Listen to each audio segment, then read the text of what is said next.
Hi, friends. Thanks for joining us again. I want to say congratulations and thank you for not turning off this devotional video after you have certainly seen that the picture is a treasure chest, and maybe like you, my mind immediately went to stewardship and giving of tithes and offerings, our financial support to the church. And I didn't want to go that route with this devotional. I wanted to look for something different with this treasure chest picture that was provided to us for Stump the Pastor. So I just want to say thank you, because I know sometimes, unfortunately, we like to tune ourselves out when the pastor starts talking about money and our treasures and giving back to God. But I'm not going to do that today, even though I sort of somehow just did it for those first 45-ish seconds or so. But anywho, this picture here is of a treasure chest. And there's lots of things in the New Testament, especially about our treasures, about money, but there are other passages that talk about the kingdom of heaven and its treasure. So today I have a special friend reading a portion of our scripture today. Caden Lasher is going to read from the 13th chapter of Matthew. Matthew 13, verse 51 through 52 out of the NIV version reads, "Have you understood all of these things?" Jesus asked. "Yes," they replied. He said to them, "Therefore every teacher of the law who has become a disciple of the kingdom of heaven is like the owner of a house who brings out of his storeroom new treasures as well as old." I love getting the youth involved, and I want to say thank you to Caden for reading that for us. But it's talking about the new treasures as well as the old. And this passage comes right on the heels as Jesus is talking to his disciples. So let's read through that. Matthew 13, we'll begin at verse 44. "The kingdom of heaven is like treasure hidden in a field. When a man found it, he hid it again, and then in his joy went and sold all that he had and bought that field. Again, the kingdom of heaven is like a merchant looking for fine pearls.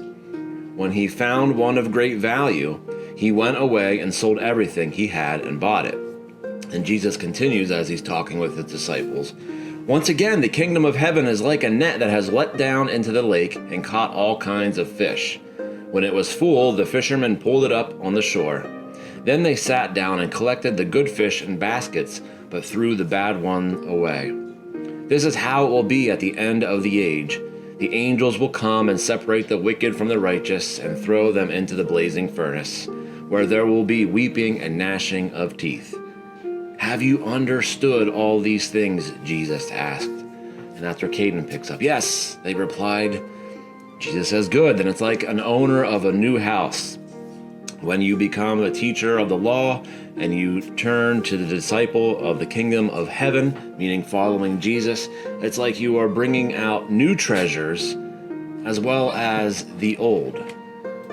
Jesus here is talking about those converting or those adding to the law or the Old Testament, everything that's been handed down through their faith, but then also transitioning to converting to being followers of Christ, the old covenant into the new covenant. And Jesus isn't saying, "Oh, let's toss away everything of old just for the new," but instead, like we do in our own faith, as we build off it, we are built upon and standing upon the shoulders of those that have come before us. And that's what Jesus is saying here. Yes, it's about me. It's about the Son of Man coming to offer salvation to all, but not coming to abolish the law, but to fulfill it. And so we see that, we can relate that to our own faith too.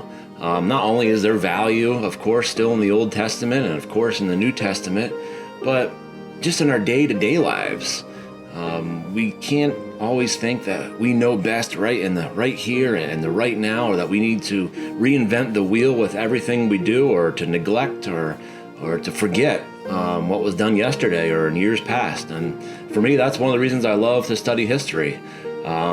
I like to know what happened then, and I like to think that we can learn from it as well. I know we can learn from it. And I think that can even apply to our current situation as we are thinking about and going to transition from isolation, from the red to the yellow, for us in Berks County, and for some, yellow into green eventually, and us included. But I hope that we just don't pretend that everything will go back to normal. I hate hearing the new normal or challenging times. If I hear those words one more time, I might wear earmuffs forever. But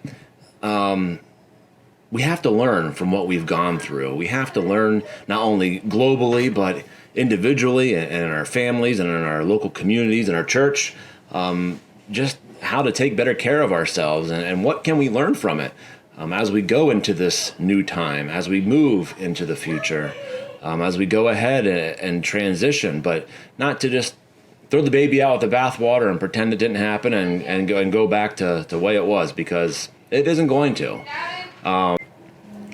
So continue to meditate upon that verse today that Caden read for us. Therefore, every teacher of the law who has become a disciple in the kingdom of heaven is like the owner of a house who brings out of his storeroom new treasures as well as the old. Let's learn off of our past as we move into the future. Let us remember that there is value in the entire Bible and all the scriptures, but also that our new treasure, that is Jesus Christ, will lead us forward. And may God be with you until we meet again.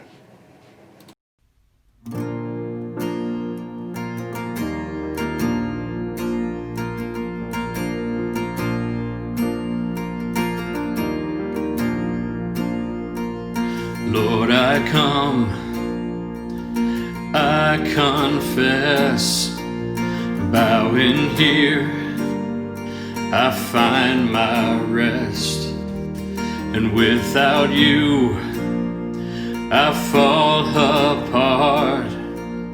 You're the one that guides my heart. Lord, I need you, oh, I need you. Every hour I need you. My one defense, my righteousness. Oh God, how I need you. Where sin runs deep, your grace is more. Where grace is found is where you are. And where you are, Lord, I am free. A holiness is Christ in me. Lord, I need you. Oh, I need you. Every hour I need you.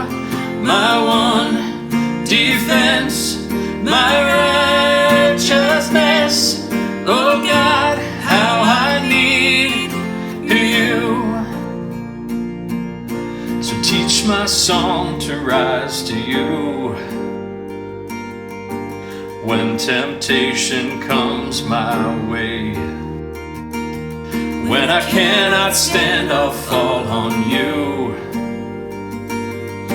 Jesus, you're my hope and stay. Lord, I need you. Oh, I need you.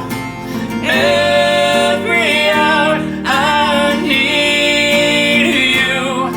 My one defense, my righteousness.